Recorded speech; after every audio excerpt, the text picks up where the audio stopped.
Hello, my friends. I'm back for the second time today, only because I'm starving and nobody's here. So I thought I might as well take advantage of that. So right now I am about to have, don't want the sauce to drip, barbecue soy curls.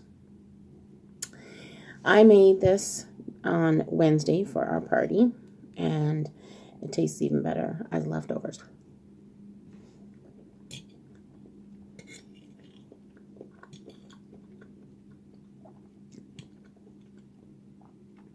So good.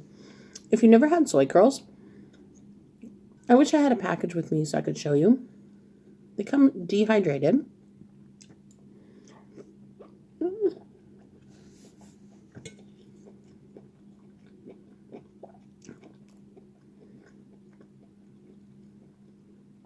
I'm kind of trying to figure out what they would look like compared to something else.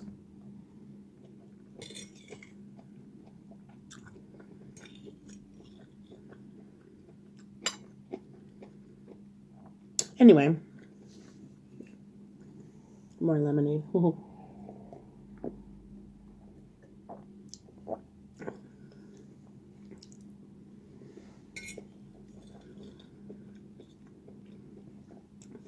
So they come dehydrated, and you have to hydrate them, obviously. And what I like to do is, whatever spices I'm using in the dish I'm going to make it with, I hydrate them in a broth with those spices.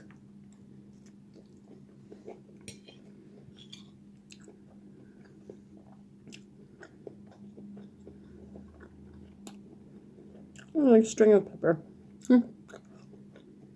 That's so weird. So, for my homemade barbecue sauce, like I said, I don't really do recipes, especially if I've developed the recipe over the years. I don't measure. I'll just kind of eyeball it and go by taste. So, that being said, in this barbecue sauce,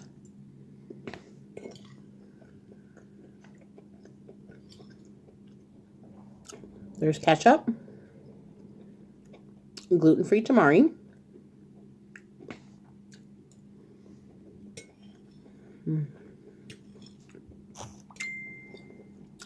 fresh grated ginger, crushed garlic, brown sugar, apple cider vinegar, molasses, pepper,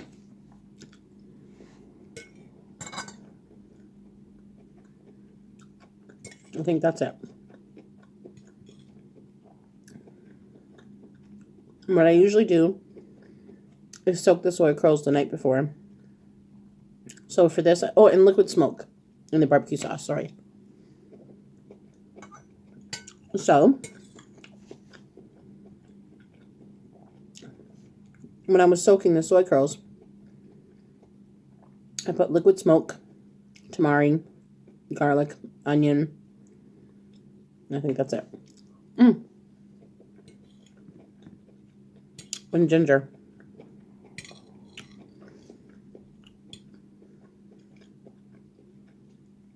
And I let them sit overnight in the fridge. And then you just strain them off. You can rinse them, but you don't really need to, because then you're losing all of the flavor. So,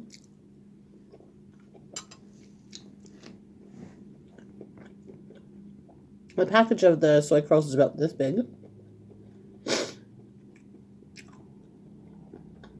I used 2, and we have a huge amount of food left. Like, I made way too much food. Well, we made way too much food.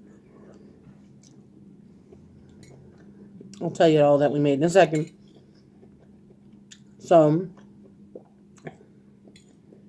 then I cut up some onions and garlic, fry them in the pan with a little bit of oil.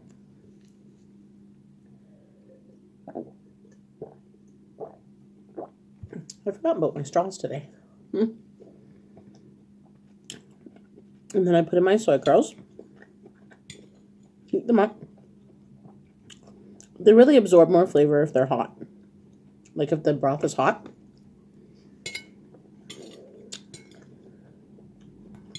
And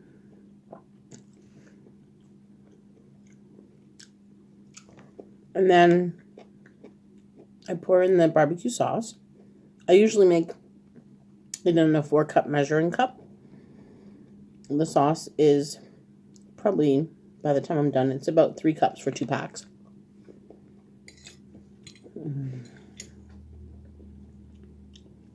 I let it come to a boil on medium. And then I turn it right down to low. I throw in some chopped peppers.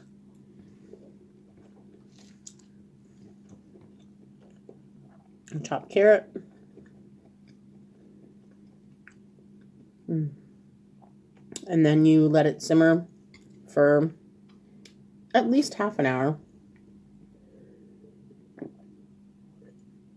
Oh, I forgot some ingredients.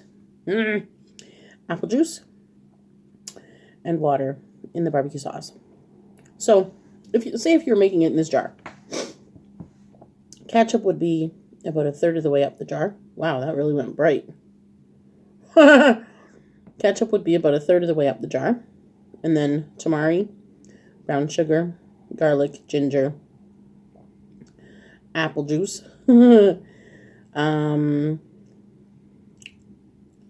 water, pepper.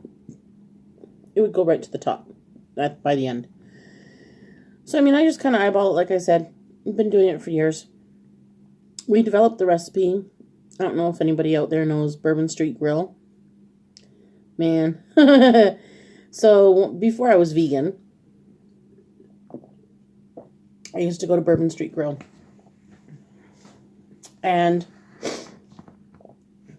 I didn't really eat the chicken because they have chicken and I think they might have other things, but I didn't eat red meat for years and years and years.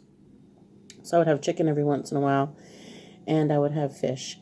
So they had both of those at Bourbon Street Grill.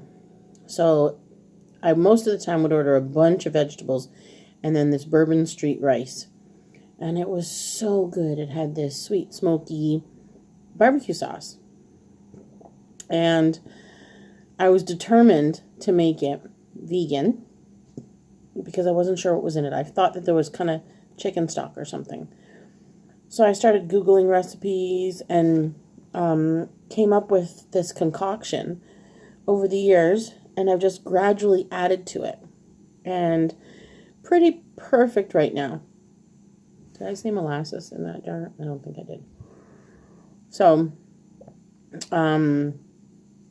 the more that you let it stew, obviously, the stronger that the flavor gets and the more intense it gets, concentrated. So, it's really nice. If when you start with the soy curls, you probably have about, say if you had 2 cups of soy curls, you would start with about 4 cups of liquid, and it'll soak it up.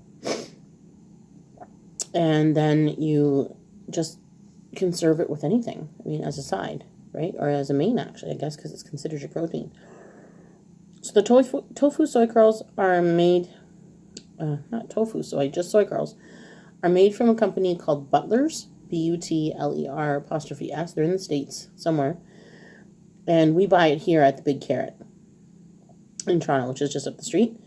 And I think it's like $6 a bag, and it makes a lot, like a lot. So 1 bag would do for sure a family meal, and then leftovers. Sorry, I'm wearing my Santa hat, and I think just sweating. It's actually 0 degrees here, which is hilarious because that's considered warm to us. Until it goes down to like -8, 9 or whatever, we're like, yeah, whatever. We're wearing our winter coats open. If you're even wearing a winter coat, like Axel goes outside with a sweater on. But yeah, and then you just let it stew, and you have it with, like I said, whatever you want: rice, mashed potatoes, veggies. You know, just have it like you would anything else that's a regular barbecue meal. It's really nice to try. So now I have something. Tori's Bake Shop. So Kevin went after work and bought us these. They're so good. Like, if you can see it? Gluten-free, the GF. So they're a fully vegan bakery, but they have gluten-free as well. And it's probably the only place in the beaches area that has gluten-free anything. Oh, sorry. I should have saved my plate, but I don't want it on with the barbecue sauce. I'm going to take one of the Santa plates. So they've been open now for quite a few years. They have more than one location now. They have the one in the beaches, which is close to us. They have one in Canary District and one in the Junction. I don't know if they're opening another one somewhere else. I did hear that, but who knows. So this here is chocolate. I don't know if there's a filling in it. They always have these really cool flavors, and they have a filling inside of them. Like right in the middle. So good. Axel can eat the gluten-free stuff here, which is like really cool because they're organic. And so this cupcake, not cheap. Totally worth it though. Because if you go anywhere else that makes vegan, usually, if you're only vegan, you can trust it. If it's a vegan bakery, everything there is vegan. But if you're a celiac and allergic to corn, and you go to any shop and they buy regular icing sugar is vegan. So, you know, they would buy just in bulk, they would buy vegan icing sugar. The problem is with icing sugar, I think I said it before. Regularly it's made with cornstarch. But if you buy the organic one, it's not. I believe the Wholesome brand is made with tapioca starch. So, we never have to worry. I don't know if any of you that are watching are celiac, but it's very comforting as a celiac myself.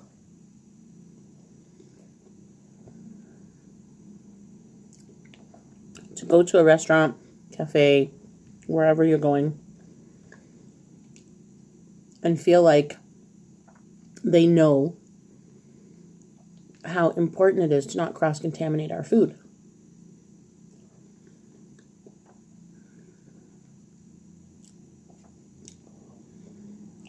I'm very thankful that I'm not highly sensitive to gluten, where Axel really is. That being said, the longer that you stay off of it, the more sensitive you get to it. And it can take a very long time for your gut, your stomach, to heal from being glutened.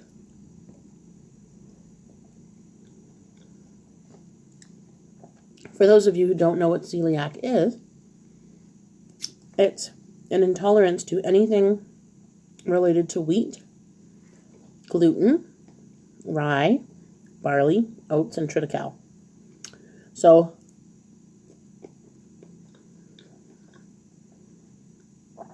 you have to become an expert label reader.